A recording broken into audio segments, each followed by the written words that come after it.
그리스도인으로 사는 게 세상에서 어렵죠. 쉽지 않은 것 같습니다. 특별히 오늘 이 시대는 기독교에 대해서 매우 적대적이고 냉소적이고 회의적이기 때문에 그 어떤 시대보다 특별히 한국 상황에서 예수 믿으며 이 땅에서 살아가는 게 쉽지는 않습니다. 뭐 쉬운 방법도 있습니다. 조용히 교회 다니고 세상에서는 내가 그리스도인인 걸 아무에게도 얘기하지 않는 것입니다. 그러면 뭐 특별한 문제는 없을 거예요. 그럼에도 불구하고 사람들은 여러분들이 그리스도인이라는 것을 느낄 수 있을 겁니다. 여러분이 진짜 그리스도인이라면. 지난 시간에 우리는 그리스도인다운 삶을 살기 위해서 우리의 정체성이 중요하다는 것을 생각해 봤는데요. 그러니까 여러분 그리스도인다운 삶을 살고 싶어요. 그러면 중요한 건 뭐냐면 당신이 그리스도인이냐를 물어봐야죠. 그러니까 그리스도인다운 삶을 살고 싶은데 내가 그리스도인이 아니면 그리스도인다운 삶을 살 수가 없겠지. 근데 그리스도인인지 내가 아닌지 그거 어떻게 알아요? 우리 지난 시간에 같이 얘기했죠. 그리스도인은요 내면의 변화, 그 생명의 씨로 말미암아 하나님의 은혜 안에서 변화가 시작된 사람이에요. 그 변화가 그래서 밖으로 드러나기 시작한 사람이에요. 시간이 좀 걸려도 분명히 당신의 안에 하나님이 시작하신 그 변화가 반드시 겉으로 드러나게 돼 있다. 그러면서 우리는 이 세상과의 관계 속에서 세상이 우리를 향해 반응하는 것을 보기 시작해요. 긍정적인 반응도 있고 부정적인 반응도 있다는 것을 얘기했어요. 그리고 우리 안에는 끊임없는 내면의 싸움이 있어요. 밖과 안팎으로 우리는 그런 긴장 관계 속에서 살아가게 돼요. 그리고 승리하고 또 때로는 내 내면에서 하나님이 우리를 새롭게 하시는 은혜를 경험하기도 하고 밖으로는 다른 사람과의 관계 속에서 그네들에게 선한 영향력을 미쳐서 그들이 결국 하나님께 영광을 돌리는 그러한 일들이 일어나기 시작하죠. 예, 그겁니다. 그게 바로 그리스도인이라는 의미예요. 내가 그리스도인이라는 의미예요. 자, 이 이야기를 하고 나서 베드로가 무슨 얘기를 이제 앞으로 할 거냐면 이제 우리가 다 읽지 않았지만 앞으로 나눌 거지만 그러면 그런 그리스도인들이 세상에 나가서는 어떻게 살게 되겠느냐? 어떻게 사는 게 맞냐? 인간의 그 권위 관계 속에서 정부와의 관계 속에서 상관과의 그러니까 직장 상사든지 아니면은 뭐 그런 관계 속에서는 어떻게 살 것이냐? 3장에 가보면 결혼 생활은 어떻게 할 것이냐? 나를 공격하는 사람들과는 어떤 관계를 맺으며 살게 될 것이냐? 그리스도인이 구체적으로 처하는 상황 속에서 어떻게 사는 게 그리스도인다운 삶이냐를 쭉 이제 앞으로 얘기를 할 거란 말이에요. 그런데 중요한 건 뭐냐면 그런 이야기를 하기 전에 정말 이 모든 일들이 가능하려면 오늘 읽은 이 말씀 속에서 이 두 구절 속에서 우리가 배워야 될 이 원리를 얼마나 잘 이해하고 있느냐가 중요하다. 그리스도인다운 삶을 살 수 있느냐 없느냐는 여기에 달려있다. 그 얘기를 지금 우리가 지난주와 이번 주에 걸쳐서 하고 있는 것입니다. 그래서 오늘 이 구절에서 저는 현대사회에서 그리스도인다운 삶을 산다는 것이 무엇을 의미하는지 아주 중요한 세 가지 원리를 여러분과 나눌 거예요. 그리스도인답게 살려고 한다면 첫째, 교리적인 기초가 탄탄해야 한다. 두 번째, 그리스도인다운 삶을 살려면 변화된 신분을 확신해야 한다. 변화된 신분을 확신해야 한다. 세 번째, 그리스도인다운 삶을 살려면 새로운 삶의 목표를 분명하게 이해해야 한다. 이 세 가지를 함께 살펴볼 거예요. 첫 번째 나눌 그리스도인다운 삶에 있어서 교리적인 기초가 탄탄해야 한다는 얘기는 이건 아주 전체적인 그림을 우리가 좀 살펴보면서 이해해야 되는 아주 원리입니다. 베드로는 앞으로 다양한 얘기를 할 거예요. 구체적인 삶의 정황을 얘기할 건데 그런 얘기를 하기 전에 먼저 이 모든 것이 탄탄한 교리 위에 있음을 우리에게 먼저 설명을 합니다. 그러니까 베드로는 그리고 성경은 어디를 보든지 간에 교리, 진리의 핵심 진리를 설명하지 않고서는 그것을 적용하는 삶의 실제를 말하지 않아요. 그래서 베드로는 먼저 이걸 기억해라. 이게 앞으로 네가 살아야 될 삶이 가능할 수 있는 이유다라는 걸 얘기하거든요. 그래서 교리가 중요한 거예요. 교리는 어려운 말이 아니고 이건 성경의 진리를 얘기하는 거예요. 진리가 없이는 삶도 없어요. 로마서를 보면 앞에는 교리를 설명하고 뒤에는 실천, 그 교리를 근거로 한 삶의 실천을 얘기해요. 갈라디아서도 똑같아요. 그러니까 성경의 패턴은 그래요. 원리가 이해가 돼야 그 원리를 적용하는 삶도 나올 수 있다. 만약에 교리가 없는 삶, 교리 별로 중요하지 않고 그냥 열심히 그리스도인다운 삶을 살겠다고 하는 거는 그건 되게 위험한 거예요. 왜냐하면 교리가 없는 그리스도인은 마치 뼈가 없는 사람하고 똑같아요. 여러분, 뼈가 없으면 그건 해파리처럼, 그건 사람이라고 말할 수 없는 그런 모습 아니겠습니까? 손이 될 수 있고 발이 될 수 있는 이유는 골격이 있기 때문인데, 그리스도인의 진정한 면모는 이 교리라고 하는 골격을 제대로 갖출 때 나타나요. 그리스도인 다움은 내가 무엇을 믿고 있느냐고 하는 명확한 교리에 대한 체계가 잡혀 있을 때 제대로 드러나기 시작합니다. 아주 건강한 모습으로 나타나기 시작하는 거예요.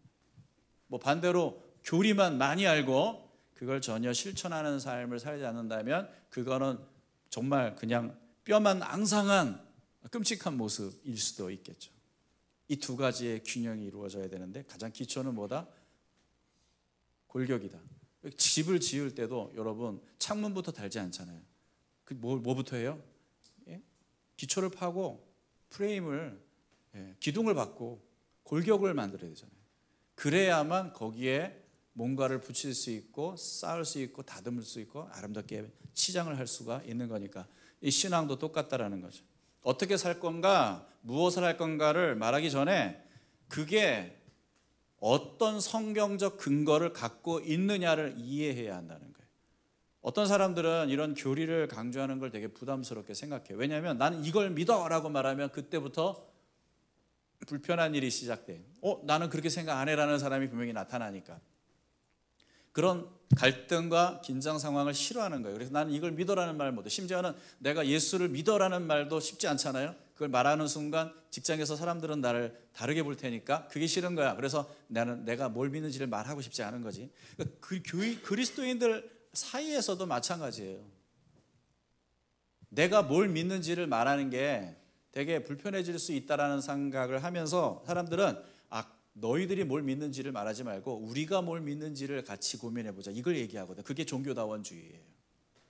그러면은 어떤 일이 생기냐면 이런 거죠. 예수 그리스도는 하나님이시다, 예수 그리스도는 신이다, 하나님의 아들이다, 이렇게 주장하면은 더 이상 기독교는 이슬람과 대화할 수 없으니까 그렇게 하지 말자. 우리에게 중보자는 오직 예수 그리스도뿐이시다, 이렇게 말하지 말자. 그러면 우리가 캐톨릭과 하나가 될 수가 없다.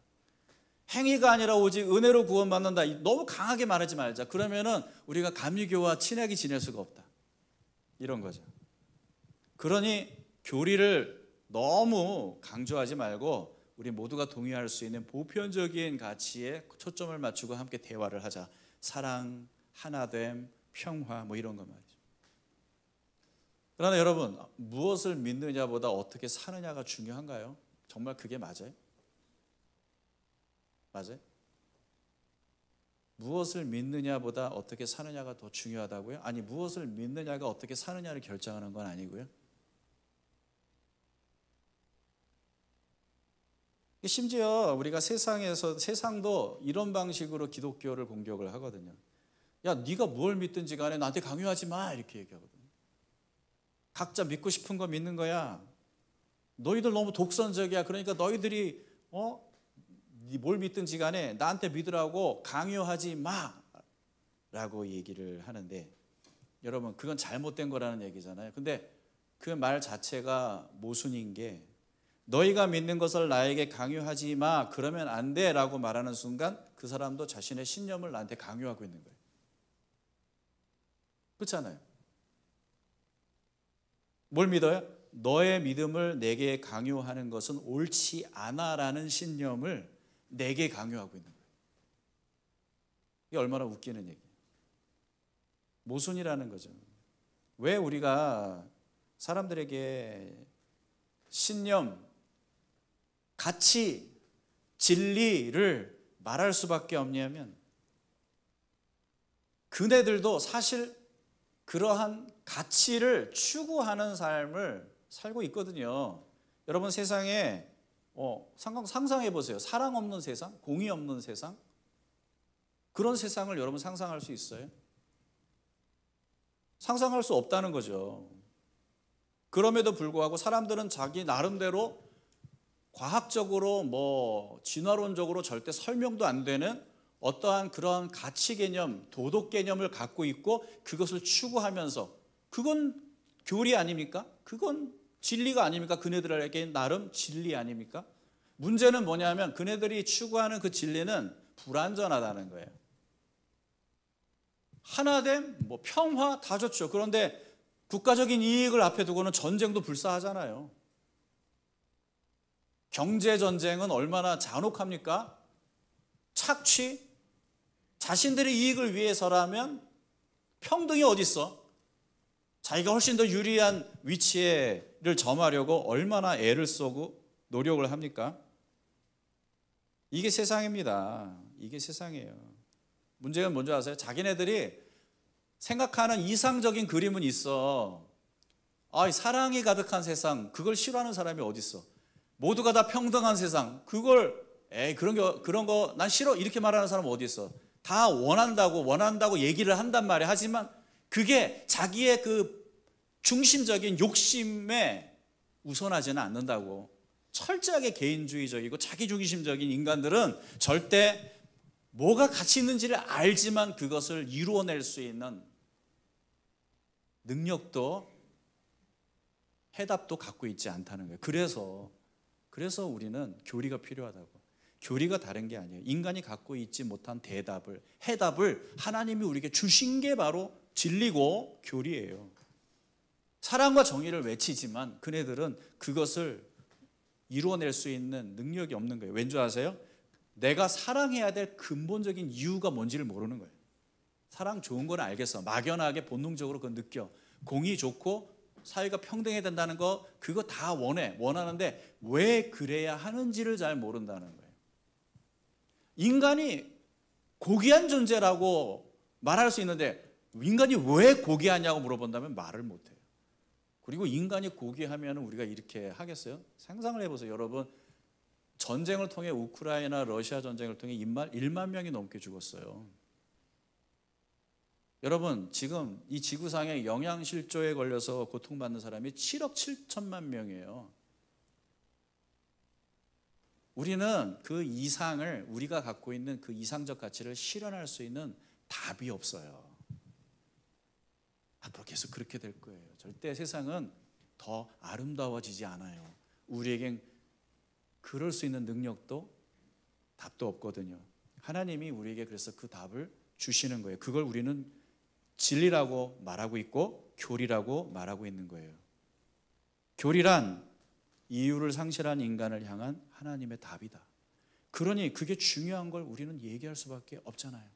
고통받고 삶에 허무하고 삶의 의미를 못 찾고 헛된 것들에 목을 메고 살아가다가 불행해서 죽어갈 인간들을 보면서 어떻게 우리가 그냥 가만히 있어요? 우리가 알고 있는 답을 말해줘야지. 너가 믿는 걸 나한테 강요하지 마 그런다고. 그래 싫은 말로 나 안 얘기 안 할 거야. 내가 들었고 치서서 내가 이렇게 얘기하고 내 좋은 거 주겠다는데 너 안 받겠다면 나 안 할 거야. 이렇게 말할 수가 없는 거예요. 당장 죽어가는 사람이 눈앞에 있다면. 그러니까 중요한 건 뭐예요? 내가 뭘 갖고 있는지를 아는 게 중요한 거예요. 그래야 내가 뭘 할 수 있고 할 수 없고가 결정이 되는 거지. 내가 갖고 있는 게 얼마나 가치 있는지를 모른다면 여러분 절대 우리는 이 세상에서 사람들에게 우리가 믿는 바대로 행동할 수 없어요. 그리스도인에게 교리는 너무너무 중요한 거예요. 그건 마치 뿌리와 같아요. 여러분, 뿌리가 있으니까 줄기가 나오고 잎이 그리고 꽃이 피고 열매가 맺잖아요. 그 잎이든 뿌리든 잎이든 꽃이든 열매든 그게 뿌리랑 상관없이 나타나는 게 어디 있어요? 상관없이 나타나는 게 있다면 그건 뭐예요? 가짜지. 이런 거 가짜예요. 가짜. 이 뿌리 없어요. 뿌리 없는데 사시사철 저렇게 푸르잖아. 이게 말이 돼? 이게 가짜예요. 뿌리가 없는데 이렇다는 거. 여러분, 교리에 대한 명확한 이해와 믿음이 없이 신앙생활을 할 수 있어요. 교회 다닐 수 있고요, 예배 드릴 수 있고요, 기도할 수 있고 말씀도 볼 수 있고 다 할 수 있어요. 하지만 여러분 그 안에 뭐가 없어요? 생명이 없어요. 뿌리가 없기 때문에. 왜 예배해요? 왜 성경을 봐요? 왜 기도합니까? 우리 여기 왜 있는 거예요? 그냥 있어요? 그러면 여러분 지금 우리가 하는 모든 활동에는 생명이 없어요. 이런 형식만 남은 신앙을요, 율법주의라고 해요. 그건 조화와 살아있는 나무만큼 다른 거예요. 예수 믿는, 얼마든지 우리가 복음을 알았어도 얼마든지 율법주의에 떨어질 수 있습니다. 까먹을 수 있어요. 내가 지금 뭐 하고 있나? 내가 이걸 왜 하고 있나? 이걸 잊어버리면 금방 잊어버릴 수 있는 거죠. 여러분이 만약에 그리스도인다운 삶을 살아야겠다고 하면 근거를 물어보셔야 돼요. 찾으셔야 돼요. 왜 그리스도인다운 삶을 살 수 있어요? 무엇 때문에? 무엇을 근거로 그렇게 하려고 하시는 거예요? 한번 생각해 보세요. 지금 나는 왜 그리스도인다운 삶을 살아야 되지? 답이 뭐예요? 예수님이 당신을 위해 죽으셨어요? 예수님이 당신의 죄를 짊어지시고 우리가 받아야 될 진노를 대신 받으셨어요? 그분은 나를 여전히 포기하지 않으시고 함께 하시며 나를 인도하세요? 그렇다면 우리가 그리스도인답게 살아야 될 이유가 충분하죠. 이것이 여러분이 믿는 진리인지가 중요한 겁니다. 이 교리가 당신에게 중요합니까? 그렇다면 당신은 그렇게 살 수 있을 가능성이 있어요. 이 교리를 통해, 이 진리를 통해, 이 복음을 통해 추진력을, 동력을 얻지 못한다면 우리의 신앙생활은 마치 엔진이 없는 자동차 같아요. 엔진이 없는 자동차는 어떻게 가나요? 엔진이 없는 자동차가 어떻게 가는지 아세요? 모르세요? 네? 전기로 가기도 하네요. 네. 네. 이런 답이 나올 줄은. 엔진이 없고 동력이 없어요. 일단은 전기도 동력이니까 동력이 없는 자동차를 어떻게 움직일 수 있냐? 간단해요. 밀어야 돼요. 밀어야 돼요. 제가 얼마 전에 차가 도로에서 제가 이제 아내가 이제 운전을 하다가 차가 도로에서 섰어요. 그래가지고 저한테 SOS를 쳐서 제가 얼른 가가지고 봤더니 안 가는 거예요. 그래서 제가 이걸 밀고 골목까지 들어갔는데 진짜 힘들더라고요. 근데 여러분, 왜 해야 하는지를 모르는 신앙생활이 딱 이거와 똑같습니다. 이건 의무로 해야 되는 거예요. 기도도, 예배도, 말씀도, 봉사도 다 의무로 해야 되는 거예요. 이걸 왜 하는지에 대한 동력이 단절이 되어 있기 때문에 그건 내 힘으로 막 밀어내야 되는 거거든요. 그게 얼마나 힘든 일인지 몰라요. 저는 여러분들이 신앙생활을 하다가 여러분 힘들 때 있어요, 없어요? 교회 가기 싫을 때 있어요, 없어요? 솔직히. 예? 솔직히. 괜찮아요. 있어요, 없어요? 예?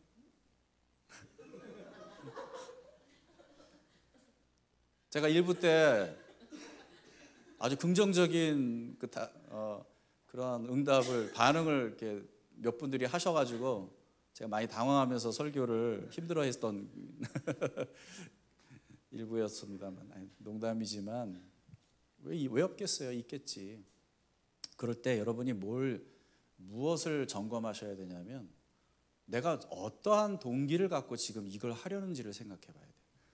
내가 이걸 해야 되는 이유가 뭐지를 물어봐야 되는 거예요. 그 이유가 우리가 믿는 진리와 맞닿아 있지 않다면 이런 문제가 생길 수 있다는 거예요. 그 진리를 우리가 다시 한번 점검하고 확인하고 그 진리의 기초에서 우리의 신앙과 삶을 연결해 나가는 작업을 해야 돼요. 여러분이 누구인지, 하나님이 나를 위해 무슨 일을 하셨는지 이 사실을 여러분이 분명하게 이해하지 않으면 절대 그리스도인다운 삶은 시작도 할 수 없다. 두 번째로 그리스도인다운 삶은요, 변화된 신분을 확신해야 가능해집니다. 변화된 신분을 확신해야 가능하다. 오늘 성경을 보면 여러분은 누구래요? 뭐라고 되어 있습니까?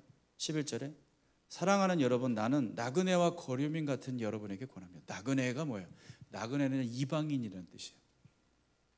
이방인이라는 말, 이건 무슨 말이에요? 이건 여기 네 나라 아니야, 그거예요. 너는 외국 사람이야, 이거예요. 이 땅에 속한 사람들이 우리를 볼 때 쟤 우리랑 달라라고 본다는 거예요. 왜냐하면 외국 사람이니까, 이방인이니까. 그럼에도 불구하고 우리는 이 땅에서 다양한 관계 속에서 우리는 제대로 된 그리스도인다운 삶을 살 수 있는데 그렇게 살려면 여러분이 먼저 이방인이라는 사실을 이해해야 한다는 거예요. 우리가 이 땅에서 나그네라는 말은 우리의 시민권이 이곳에 있지 않고 다른 곳에 있다는 의미거든요. 그래서 빌립보서 3장 20절에 뭐라고 되어 있냐면 같이 그러나 우리의 시민권은 하늘에 있습니다. 그것으로부터 우리는 구주로 오실 주 예수 그리스도를 기다리고 있습니다. 우리의 시민권은 어디 있어요? 하늘에 있어요. 근데 그 시민권을 지금 온전히 누리고 있어요?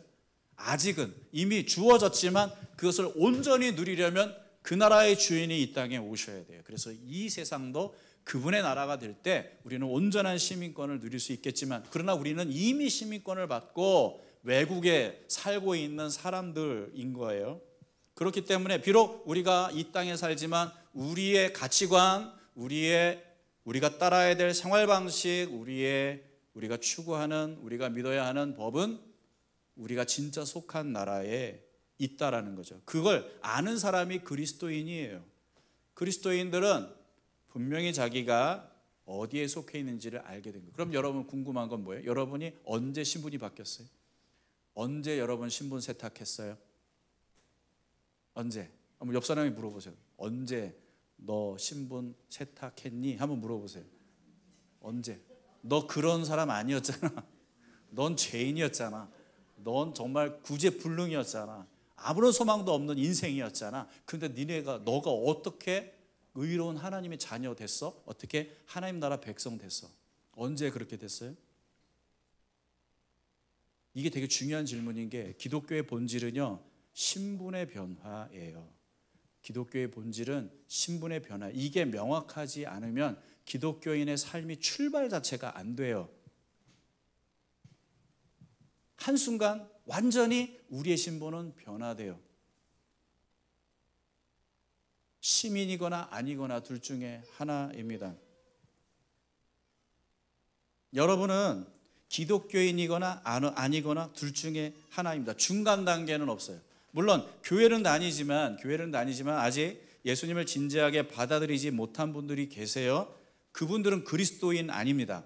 교회를 다녀도 그리스도인은 아니고요. 그리스도인이 앞으로 되실 분들이죠. 이거 명확하게 이해하셔야 돼요. 중간 단계가 없다라는 거예요. 이거나 아니거나.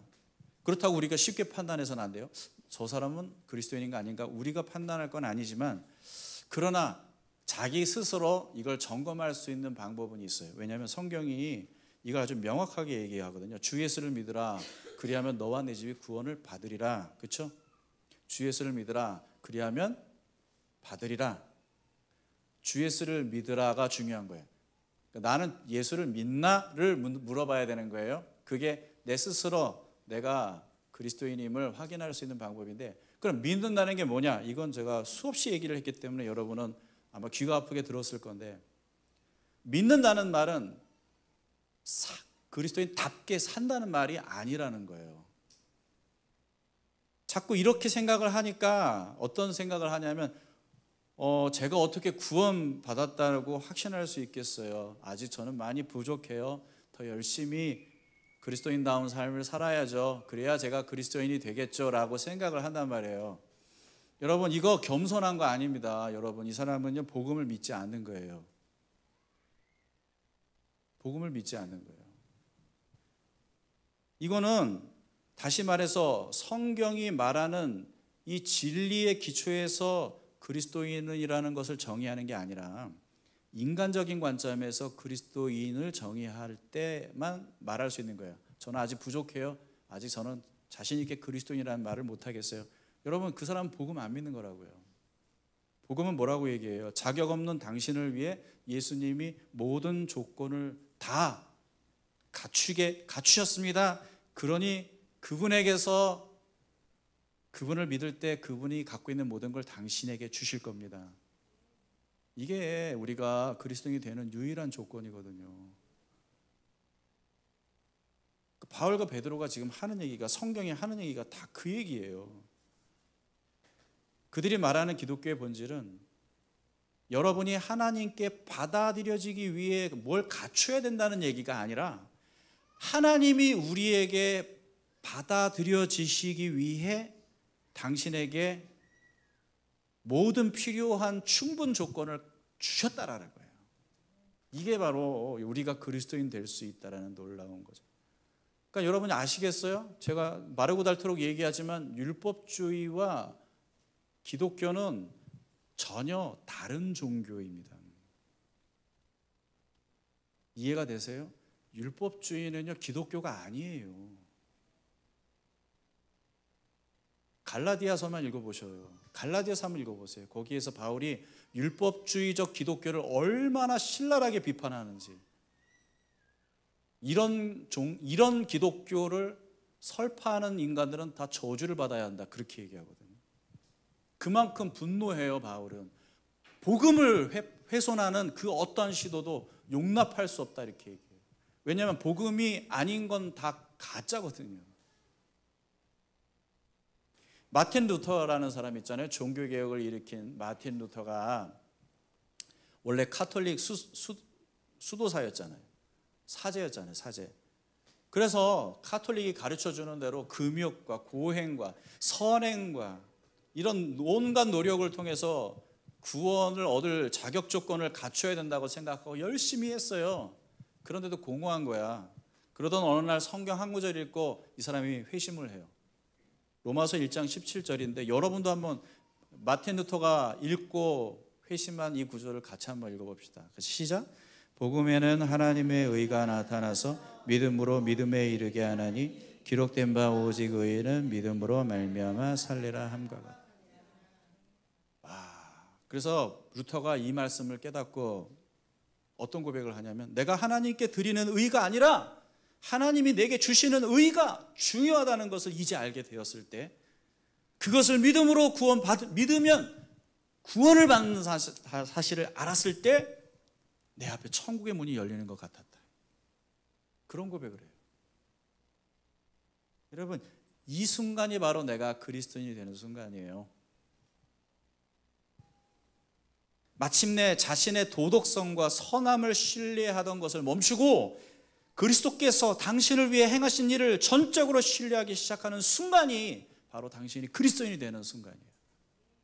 그 순간 여러분은 천국의 시민이 되고 이 땅에서는 나그네가 되죠. 이 사실을 깨닫고 이해하기 전까지 여러분은 절대 그리스도인다운 삶을 살 수 없어요. 한국교회 문제가 뭔지 아세요? 왜 한국교회 그리스도인들이 세상에 비난을 받는 줄 아세요? 다는 아니어도 대부분 많은 사람들에게서 나타나는 문제가 뭐냐면 정체성의 문제. 내가 누구인지를 명확하게 이해하지 못하고 있는 거예요. 내가 어디에 속한 사람인지를 이해하지 못하는 거예요.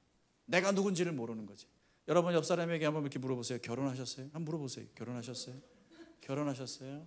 뭐라고 얘기할까요? 뭐라고 얘기해야 할까요? 둘 중 하나 아니에요? 예, 아니요? 예, 아니요잖아요. 예, 아니요밖에 없어요. 답은. 글쎄요라는 말은 이건 말이 안 되는 거잖아요. 뭐 이혼 중이세요? 글쎄요가 뭐예요? 글쎄요가. 글쎄요, 제가 결혼을 했는지 안 했는지 아직 확실치 않습니다. 언젠가는 결혼했다는 사실을 확신하는 날이 오겠죠. 이게 무슨 소리예요, 이게. 근데 이런 신앙생활 하는 사람들이 너무 많다는 거예요. 내가 그리스도인인지 아닌지, 내가 어디에 속해 있는지, 내가 하늘에 속한 사람인지 땅에 속한 사람인지, 글쎄요, 아직 잘 모르겠는데 헷갈리네. 언젠가는 확실해지겠죠. 죽고 나면 확실해지겠죠. 그리스도인이 된다는 말은 당신이 구원받은 사람이란 얘기고, 거기에 글쎄요라는 말은 당신이 그걸 무슨 의미인지 모른다는 얘기일 뿐이에요.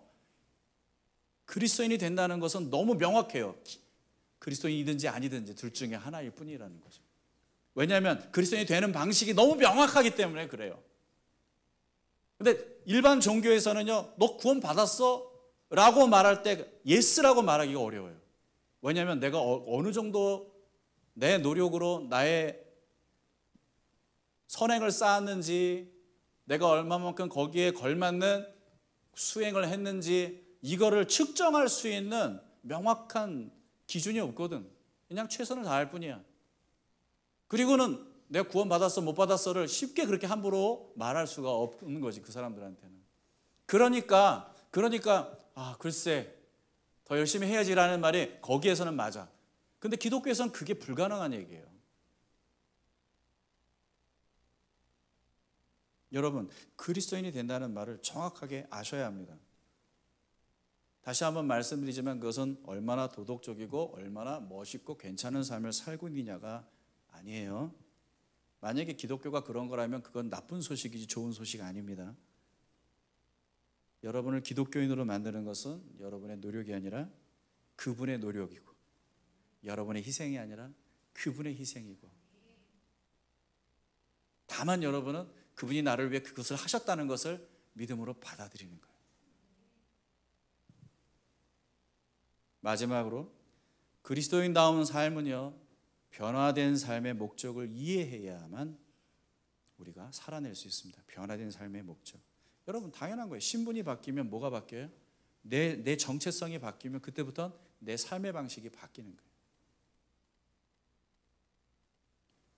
여러분, 내 나라도 아닌데 남의 나라에서 오래도록 체류하는 사람들이 있죠. 오늘 여기 성경은 그것을 거류민이라고 표현을 해요. 거류민. 임시 체류자라는 말이에요. 이런 사람이 있어요. 그럼 왜 그러고 살아요? 내 나라도 아닌데 왜 남의 나라 가서 살아요? 그런 사람 있어요? 있어요. 우리도 알잖아요. 목적이 있기 때문에 한시적으로 거기에 있는 사람들, 유학을 갔거나 아니면은 뭐 회사에서나 파견을 보냈거나 출장을 갔거나 아무튼 그런 사람들이 있잖아요. 예, 목적이 있기 때문에 남의 나라가 있는 거잖아요. 예수 믿는 사람들이 그런 사람들이라는 거예요. 여러분의 정체성이 명확해지면 그때부터는 내가 그럼 거기서 무엇을 위해 살아야 되는지도 분명해질 겁니다.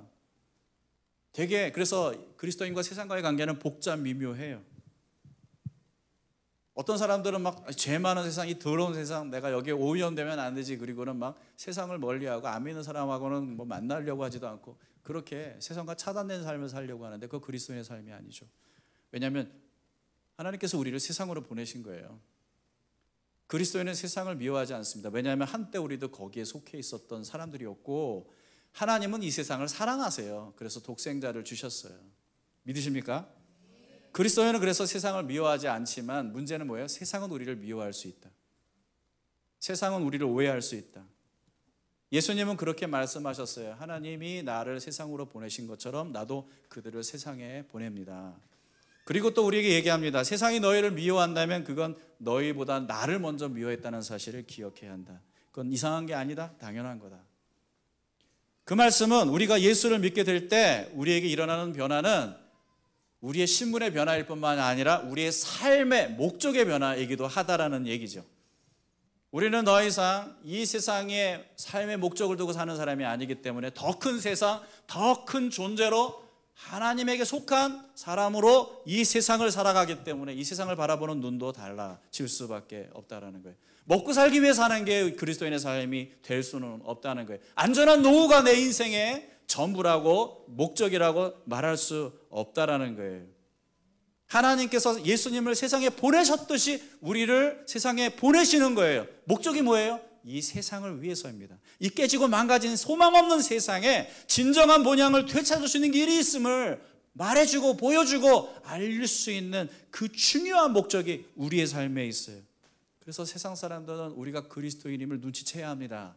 내가 너희들과 다른 걸 믿고 있다는 사실을 분명히 알아야 됩니다. 우리가 어떤 교리를, 어떤 진리를 추구하고 있다는 사실을 세상 사람들은 분명히 알 수 있어야 합니다. 그것이 그들에게 우리를 공격할 비밀비가 될 수도 있지만 또 어떤 사람들에게는 생명의 길을 찾을 수 있는 기회가 되기 때문인 것입니다. 그래서 우리는 그 모든 걸 감수하고서라도 이 땅에서 당당하게 그리스도인으로서 살아가야 합니다. 어떤 사람은 아우 그렇게 피곤하게 살 바엔 난 그냥 조용히 교회나 다닐래요. 그렇게 얘기하는 분도 있을 수 있어요.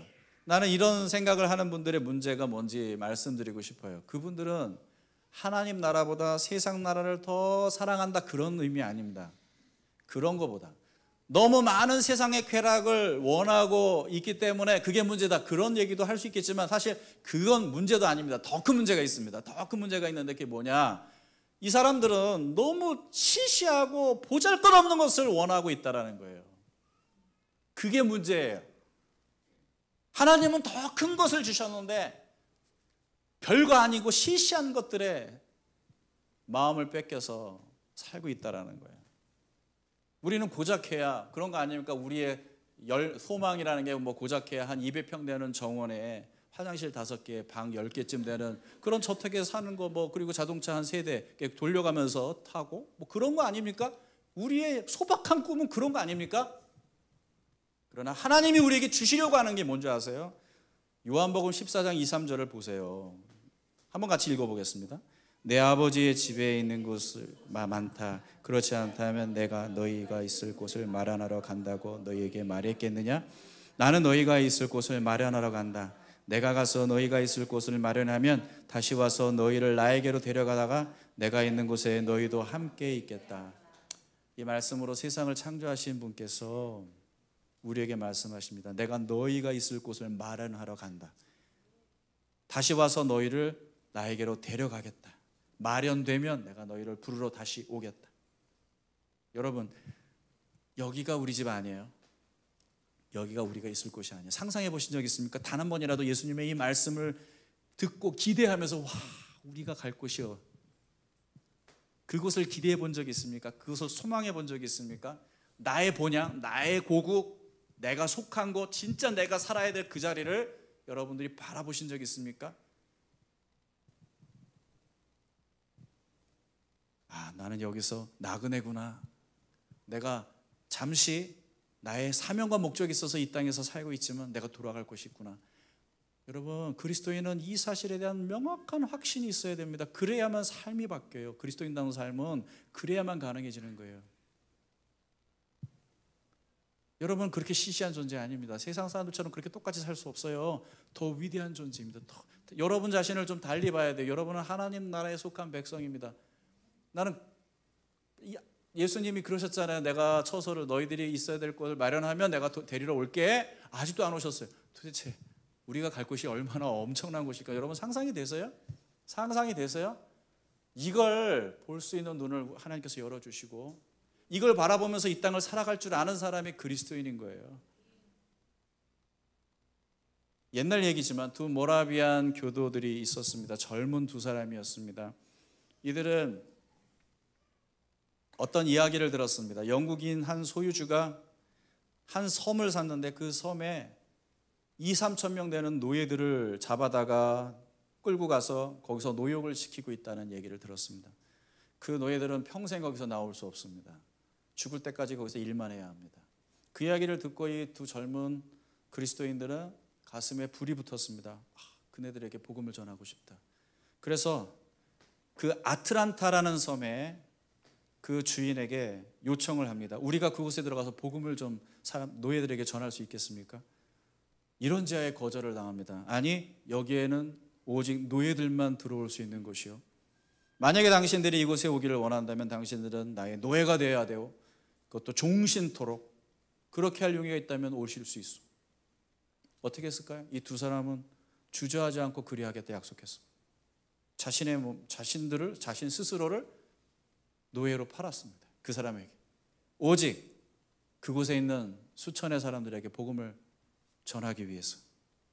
이 두 젊은이들이 그런 결정을 했다는 소식을 듣고 그들이 떠나는 날 가족들과 그들의 믿음의 형제자매들이 함께 모여서 그들을 마중 나왔습니다. 항구에서 그들을 떠나보내면서 그들은 울었습니다. 가족들은 도대체 왜 이런 결정을 해야만 했냐고 그들에게 두 사람에게 의문을 던졌습니다. 그러나 그들의 생각은 바뀌지 않았습니다. 그들을 태운 배가 부두와 점점 멀어지면서 그때 한 젊은이가 옆에 있는 동료의 팔짱을 끼고 한쪽 손을 높이 들고 이렇게 외쳤습니다. 그가 외친 말은 이겁니다. 고난받는 어린 양이 그분의 고통에 합당한 보상을 받으시길. 고난받는 어린 양이 그분의 고통에 합당한 보상을 받으시길. 죽임당한 어린 양이 고난에 대한 보상을 받으시는 것, 그것이 바로 나의 존재 이유다라고 얘기하는 것이었습니다. 이게 과연 극단적인 예일까요?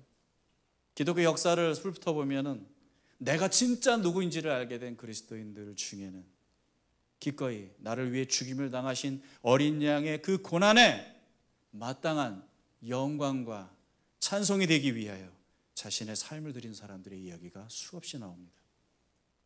진짜 그리스도인들, 자신들의 새로운 신분을 깨달은 사람들은 기꺼이 자신들의 직업, 신체적 안전, 사회적 안전, 재정적 안전, 그리고 많은 자유들을 기꺼이 내려놓고 그것들과 결별할 수 있었던 것입니다. 우리는 그리스도인으로서 오늘 이 현대를 살면서 예수를 위해 기꺼이 내려놓으려 하는 것은 무엇이 있을까요? 예수를 위해 내려놓기는커녕 예수 덕에 더 많이 얻으려고 하는 삶을 추구하고 있지는 않은가요? 세상 사람들은 그런 우리들의 모습을 되게 어리석다고 볼 겁니다. 하지만 여러분, 반대입니다. 그들은 이 세상이 주는 어떤 것에도 매이지 않을 만큼 부유한 사람들이 되었기 때문에 그런 선택을 하는 겁니다. 그들은 자신들이 어떤 존재인지를 알아버린 거예요. 그들이 어디에 속하게 되었는지를 알아버린 거예요. 이 세상이 내가 속한 것이 아니라 저 영원한 하나님 나라, 저 부유한 하나님의 나라에 나의 소유가 있음을 믿게 된 사람들이라는 거예요. 여러분이 이 세상에 진정한 나그네라는 사실을 깨달을 때만 우리는 이 세상으로부터 자유할 수 있어요. 진정한 나의 소유와 내가 속한 땅이 어디에 있는지 아는 순간 우리는 모든 묶인 것들로부터 자유케 될 수 있어요. 반대로 이 세상이 내게 전부이고 내가 속한 유일한 곳이라고 생각하기 때문에 이 세상의 것들이 나를 그렇게 지배하는 겁니다. 그것들이 나에게 그렇게 절대적인 것입니다. 그것들이 나에게 없어서는 안 되는 것이 되는 겁니다. 사랑하는 더드림 가족 여러분, 저와 여러분은 이 세상에서 이방인이며 임시 체류자입니다. 당신의 나라는 저 하나님의 나라, 이제 곧 우리가 누리게 될 그 나라입니다. 그러니 이 땅에 살아가는 날 동안에 치열한 이 거룩한 전쟁을 수행하십시오. 그리고 세상 사람들의 어떠한 반응에도 상관없이 그들이 훗날 주님이 오시는 날 하나님께 영광을 돌릴 수 있도록 당신의 삶을 통해 그들에게 복음을 전해 주십시오. 당신의 존재가, 당신의 인생이 이 세상의 그 누군가에게는 생명을 얻을 수 있는 기회가 될 수 있기를 다시 한번 주님의 이름으로 간절히 축원드립니다. 찬양하겠습니다. 계시록 5장에 보면 수천 수만의 천사들이 큰 소리로 외칩니다. 죽임당하신 어린 양은 능력과 부와 지혜와 힘과 존귀와 영광과 찬송을 받으시기에 합당하도다. 하늘에서는 천사들이 그렇게 찬양할 것이고 이 땅에서는 그 피로 구속받은 백성들이 그렇게 찬양하며 살아갈 줄 믿습니다. 우리의 삶이 되기를 소망합니다. 죽임당하신 어린 양 모든 족속과 왕원 백성과 나라 가운데서 우리를 비로소서 하나님께 드리셨네. 죽임당하신 어린 양 우리를 알아와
당하신 죽임 당하신 어린 양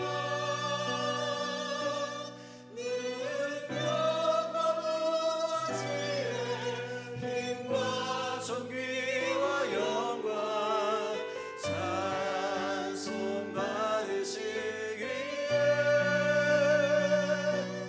합당하신 어린 양. 우리가 어떻게 이 놀라운 신분을 얻게 되었습니까? 어떻게 영원한 하나님 나라에 속한 백성이 될 수 있었습니까? 우리를 위하여 피 흘리시고 죽임당하신 어린 양께서 받으시기에 합당하신 그 영광과 그 찬송이 우리의 삶이 되기를, 우리가 진심으로 복음을 믿는다면 하나님, 내 남은 삶은 마땅히 당신이 받으셔야 할 찬양이 되기를 원합니다. 우리 같이 기도하며 나가시겠습니다.